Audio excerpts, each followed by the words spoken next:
A vehicle surrounded by dangerous vacuum, no possibility to leave whenever you would like to, and traveling at 1,000 kilometers per hour. Would you step in such a vehicle?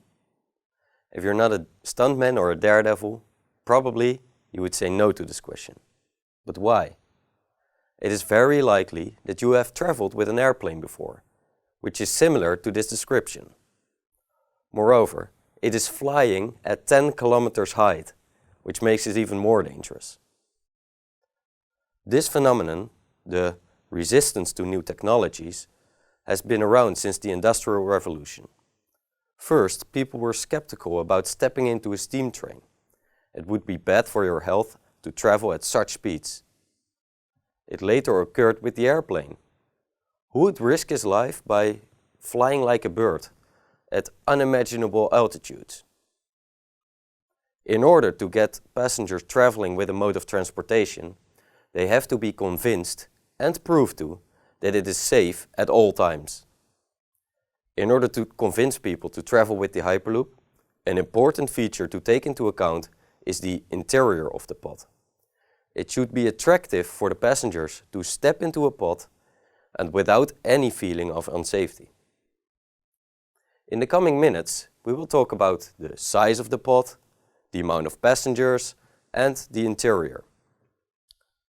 The size of the pod is primarily determined by the amount of passengers.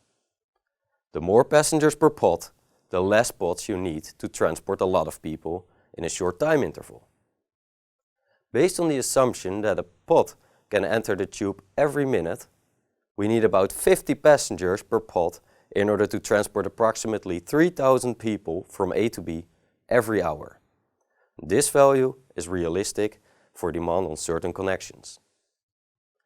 The pod shouldn't be too large in diameter, since then the surrounding tube also has to be bigger, increasing the cost. The most optimal use of space in a Hyperloop pod is a row of 3 seats, with an aisle between row 2 and 3. The resulting seating layout can be seen on the slide. With this setup, the resulting pod diameter is 2.7 meters. This value will also be used as an assumption to design the rest of the pod. Regarding the interior design, a lot of trade-offs can be made. Should the seating layout be bidirectional, or should all passengers face to the front of the pod? Should there be safety belts? And what kind of safety equipment will be installed?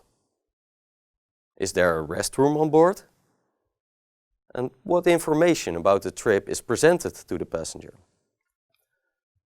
And do we have a flight attendant in every pod? Many questions, many options, and many different design possibilities. At Delft Hyperloop, we are continuously iterating on the design choices. I will highlight some of the choices we made, mainly about sections within the pod, the interior style, and a more practical application, increasing the passenger flow. The interior of the pod is designed to satisfy the needs of all future users of the Hyperloop system. For example, the interior is divided into different sections to suit the diverse needs of travelers. In the middle, there is a social section, suitable for groups of 2, 4, and 6 people. Displays are featured on the walls in this section to enhance the social experience of the travelers. Seamless connectivity to personal devices will offer an optimal user experience. Moreover, there are also 2 business-oriented sections and a private compartment where private meetings can be held during the trip. The other end of the pod offers a restroom. The seats in the Hyperloop have a sitting angle that is optimal for both working and relaxing, and luggage can be stored underneath the seats. Finally, to make the Hyperloop an inclusive system, one of the 50 seats is left out to make room for a wheelchair. The pod travels through an enclosed tube, so windows in the pod are not an option, since if you look outside, you only see the inside of the tube. This could result in a claustrophobic feeling for the passengers.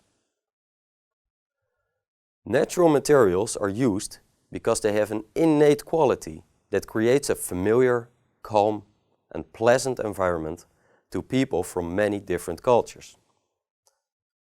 Furthermore, the interior is designed to be as spacious and open as possible, without any unnecessary obtrusions. The use of wood in the floor and tables, the light colors in the seats and the walls, and the skylights along the length of the ceiling are examples of this.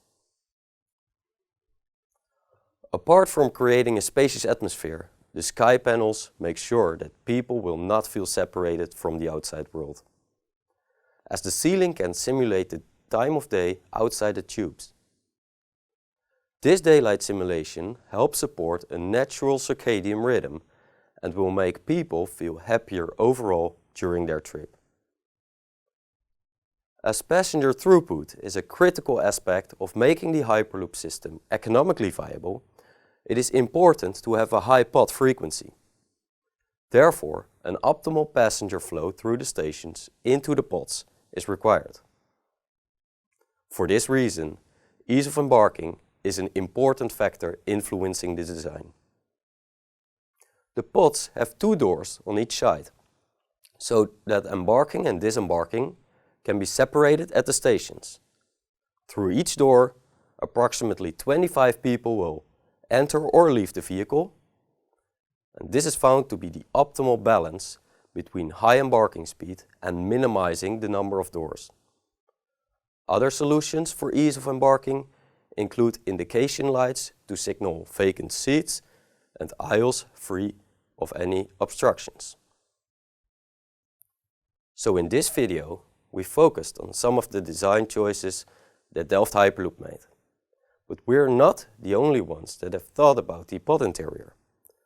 A lot of Hyperloop parties have shared their vision with the rest of the world. Part of this week's assignment is to look for interior Hyperloop designs online and share what design choices you think are valuable for Hyperloop and which you think are not realistic and not useful. Thank you for watching and see you in the next video.